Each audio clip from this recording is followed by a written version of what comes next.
আমরা কোরআন তেলাওয়াত করব। যারা কোরআন পড়তে জানি আমরা প্রত্যেকেই তেলাওয়াত করব। আর যারা কোরআন তেলাওয়াত জানি না আমরা তেলাওয়াত শিখার চেষ্টা করব। আল্লাহর কালাম শিক্ষা করার চেষ্টা করব। কত কিছু না আমরা তেলাওয়াত করলাম, কত কিছু না আমরা পড়লাম। ইংরেজিও আমরা শিক্ষা করি, বাংলাও শিক্ষা করি, আর গণিত ভূগোল অনেক কিছু আমরা শিক্ষা করি, কিন্তু দেখা যায় কোরআন শিক্ষা জানে না, কোরআন তেলাওয়াত জানে না। মহান আল্লাহ যদি কিয়ামতের দিন জিজ্ঞাসা করেন, বান্দারে দুনিয়ার সব কিছু জানলে, সব কিছু তুই শিখলে, বাংলাও শিখলে মাস্টার হয়ে গেলে, ইংরেজি শিখলে ইংরেজি টিচার হয়ে গেলে, কিন্তু আমার কোরআনটা তুই তেলাওয়াত করতে পারলে না, তুই কি করে আসলে দুনিয়ার মধ্যে, তুই কি করলে? তখন আল্লাহর সামনে জবাব দেওয়ার কিছুই থাকবে না, আল্লাহর সামনে জবাব দিতে পারবো না।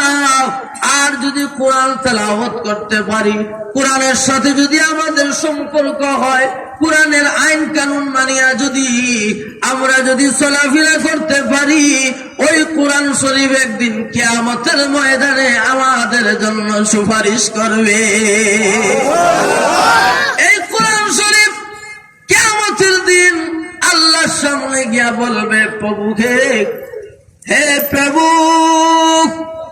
তোমার বান্দা আমারে তেলাওয়াত করেছে, আমাকে তেলাওয়াত করতে গিয়া রাত্রিবেলা নামাজের মধ্যে তেলাওয়াত করেছে, রাত্রিবেলা সে ঘুমায় নাই, আমাকে তেলাওয়াত করতে গিয়া তার ঘুমের কষ্ট হয়েছে, দিনের বেলাও আমারে তেলাওয়াত করেছে, অতএব সে আমার সাথে তার সম্পর্ক হয়ে গেছে।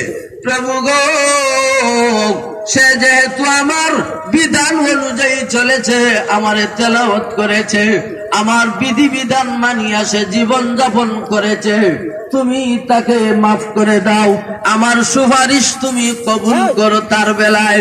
কোরআন যেহেতু সে সব সময় তেলাওয়াত করেছে, এখন আমি তার ব্যাপারে তোমার কাছে সুপারিশ করতেছি, তুমি আমার সুপারিশ কবুল করো।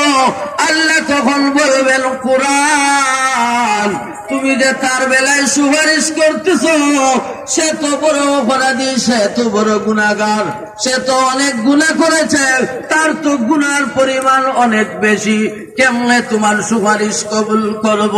কোরআন তখন আল্লাহর সাথে ঝগড়া শুরু করে দিবে, প্রভুকে যদি তারে মাফ না করে দাও, যদি আমার সুপারিশ কবুল না করো, তাহলে তুমি আমাকে অস্বীকার করো যে আমি কোরআন তোমার কালাম নাই, আমি তোমার কিতাব নাই, এই কথাটা তুমি বলে দাও, তুমি আমাকে অস্বীকার করো।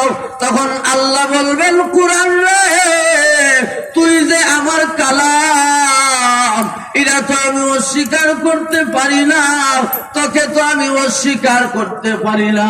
আরে কোরআন, তোর সুপারিশ রাখতে গিয়াও, তোর সুপারিশ মঞ্জুর করিয়াও, তোকে যারা দুনিয়াতে তেলাওয়াত করেছে, তোর সাথে যারা সম্পর্ক রাখেছে, তোর সুপারিশের কারণে আমি ওই সমস্ত বান্দা বান্দীদেরকে মাফ করে দিলাম। কোরআন শরীফ আল্লাহর কাছে সুপারিশ করবে কিয়ামতের ময়দানে। তাহলে কোরআন পড়ারও দরকার আছে নি না নাই? আরো যখন দরকার আছে নি না নাই?